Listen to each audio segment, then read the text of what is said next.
Puji Tuhan, selamat malam Bapak Ibu, saudara-saudara yang dikasihi oleh Tuhan Yesus Kristus. Malam hari ini sama-sama kita akan merenungkan kembali firman Tuhan, memeriksanya supaya kita pun beroleh pencerahan untuk melakukan segala sesuatu yang akan kita kerjakan. Namun sebelumnya, mari kita sama-sama tundukkan kepala dan kita akan berdoa. Bapa yang baik, Bapa yang kami panggil dalam nama Tuhan Yesus Kristus. Malam hari ini, waktu yang Tuhan berikan untuk sama-sama kami merenungkan, membaca, menyelidiki firman-Mu. Mari Tuhan, Engkau urapi kami, Roh Kudus, Engkau menerangi setiap firman yang akan kami baca, sehingga kami beroleh pengertian yang benar di dalam Engkau. Dalam nama Tuhan Yesus kami sudah berdoa dan mengucap syukur. Haleluya. Amin. Puji Tuhan, saat malam hari ini satu tema yang akan saya angkat atau yang saya akan berikan adalah jangan tawar hati. Kita akan buka dalam 2 Korintus 4 ayat yang ke-16. 2 Korintus pasal ke-4 ayat 16. Kalau sudah dapat, kita sama-sama membacanya. 2 Korintus 4 ayat 16, di sini dikatakan, sebab itu kami tidak tawar hati, meskipun manusia lahiriah kami semakin merosot, namun manusia batiniah kami dibaharui dari hari ke hari. Saya ulangi lagi, sebab itu kami tidak tawar hati, tetapi meskipun manusia lahiriah kami semakin merosot, namun manusia batiniah kami dibaharui dari sehari ke sehari. Cukup jelas firman Tuhan pada malam hari ini yang kita baca ya. Dikatakan, sebab itu jangan tawar hati. Apa sih itu tawar hati, saudaraku? Hari-hari ini kita banyak menemukan di sekitar kita. Tawar hati, di sini saya tulis atau saya catat, suasana yang tidak menentu, tidak panas, tidak dingin, hidup tanpa semangat, lalu dikatakan hilang kemauan, hilang gairah. Sepertinya putus harapan, sepertinya tidak ada lagi hal yang bisa diharapkan. Dan kalau dibiarkan terus-menerus hal itu terjadi, berujung kepada frustasi.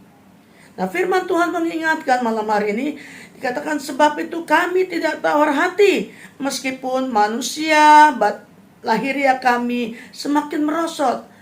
Kita tidak bisa pungkiri, manusia lahiriah kami atau kita yang dikatakan manusia normal akan semakin merosot.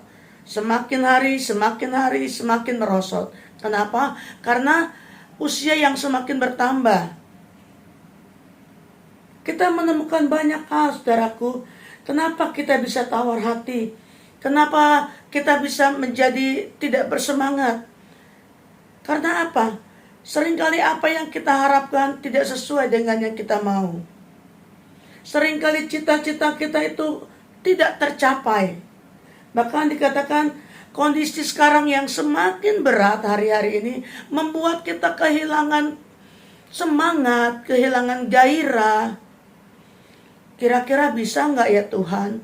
Mampu nggak ya Tuhan? Kok seperti ini keadaannya yang kami alami?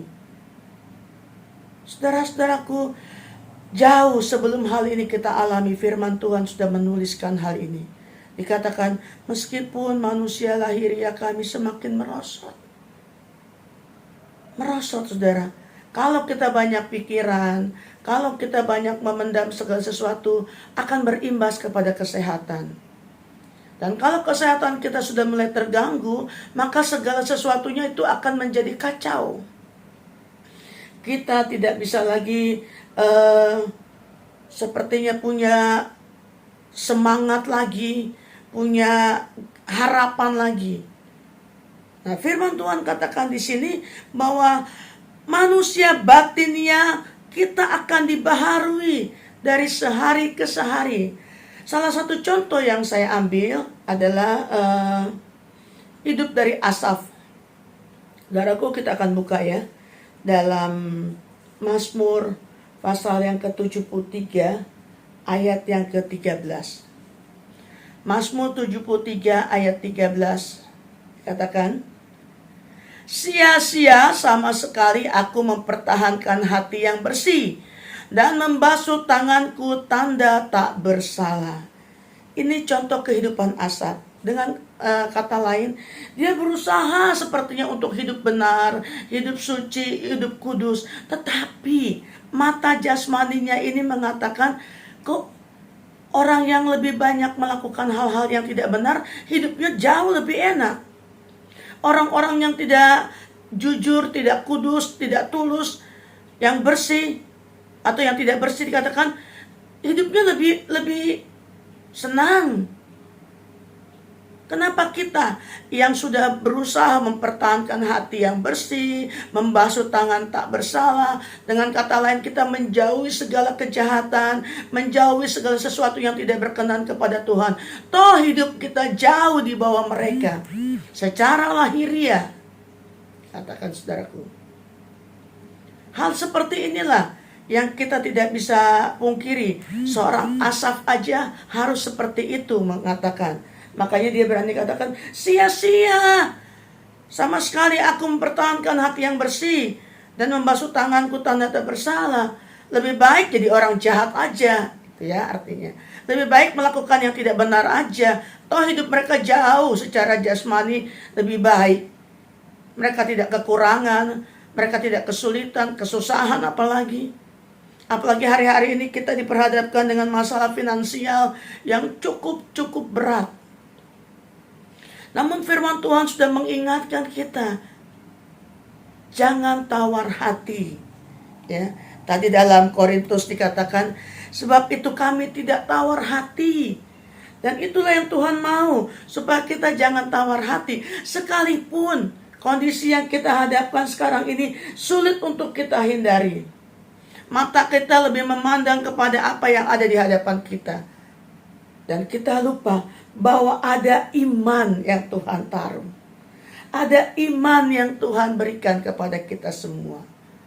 Saudaraku, tidak selamanya firman Tuhan dalam Mazmur katakan, tidak selamanya orang benar itu akan dibiarkan goyah. Orang yang mencari Tuhan tidak akan kekurangan yang baik. Mungkin secara kasat mata sepertinya kita ya hidup apa adanya. Seperti ini aja. Tapi jauh lebih dari itu saudaraku, kita beroleh damai sejahtera, kita beroleh kekuatan, kita beroleh kesanggupan, kita beroleh segala yang baik. Sekalipun kita tidak meminta kepada Tuhan, Dia tahu apa yang menjadi keperluan saudara dan saya. Dan untuk hal inilah dikatakan Asaf ini sampai berkata demikian. Sia-sia menjaga hati bersih, membasuh tangan untuk tidak melakukan hal yang tidak baik. Ini manusianya Asaf yang merasakan bahwa percuma saja apa yang dia lakukan, apa yang dia perbuat. Namun saudaraku, kita sebagai orang-orang percaya jangan tinggal dalam pengertian kita sebagai manusia seutuhnya. Tapi belajarlah kita mengandalkan Tuhan. Jangan terlalu cepat mengambil satu kesimpulan. Sekalipun ada hal-hal yang diperhadapkan sama kita, biarlah kita mengingat bahwa itu adalah satu proses supaya kita semakin indah di hadapan Tuhan. Supaya kita semakin luar biasa di hadapan Tuhan. Supaya kita semakin mengerti kehendak Tuhan. Puji Tuhan, Asaf menyadarinya. Ya kalau kita baca di situ ya, dalam perikop ini katakan pergumulan dan pengharapan. Asaf menyadarinya. Sehingga di ayat lain, ayat yang ke-25 dalam pasal yang sama, Mazmur 73 ayat 25 dan ke-26, dikatakan demikian. Siapa gerangan ada padaku di surga selain Engkau? Selain Engkau tidak ada yang kuingini di bumi. Ayat 26. Sekalipun dagingku dan hatiku habis lenyap, gunung batuku dan bagianku tetaplah Allah selama-lamanya. Puji Tuhan saudaraku. Akhirnya Asaf diberikan pengertian. Akhirnya Asaf menyadari. sekalipun dikatakan dagingku, hatiku habis. Hal yang lahiriah ini akan habis. Hal yang lahiriah ini akan merosot. Namun dikatakan bagianku adalah Allah selama-lamanya. Puji Tuhan. Biarlah ini menjadi satu rema dalam kehidupan kita, bahwa ingatlah bahwa Tuhan ingin saudara dan saya mempercayai Dia. Teristimewa di hari-hari ini, yang sukar, yang sulit dan berat. Kalau tidak ada Tuhan bersama saudara dan saya, kita tidak akan sanggup. Bersama Yesus kita akan mampu. Bersama Yesus kita akan kuat. Karena Dialah yang memegang kehidupan saudara dan saya. Bukan saja hari ini, tapi esok, lusa, sampai selama-lamanya. Oleh sebab itu saudaraku, percayakan hidup kita kepada Tuhan. Kalau kita mungkin lelah, kita capek, itu wajar. Tapi biar kita tidak tawar hati, tetap semangat, tetap punya pengharapan, tetap punya satu impian bahwa kita akan melewati semuanya ini dan kita akan tinggalkan bersama-sama dengan Tuhan. Terima kasih, puji nama Tuhan.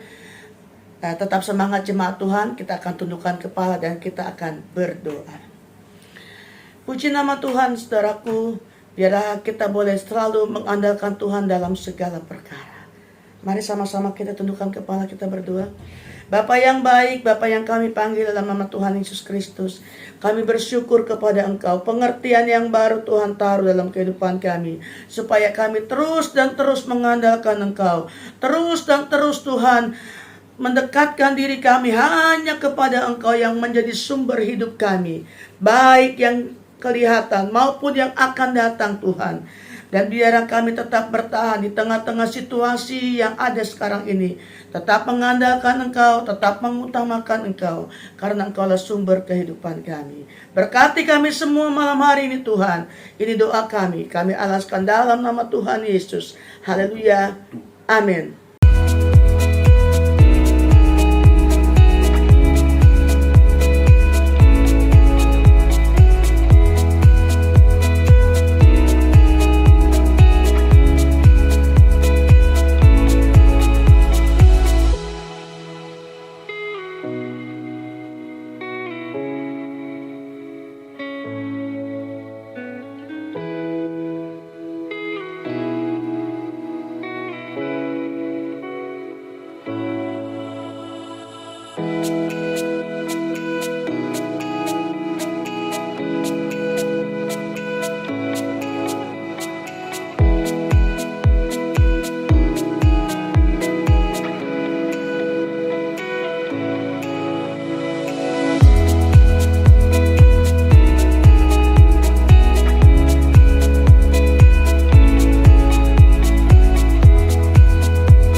Gerejaku adalah rumahku.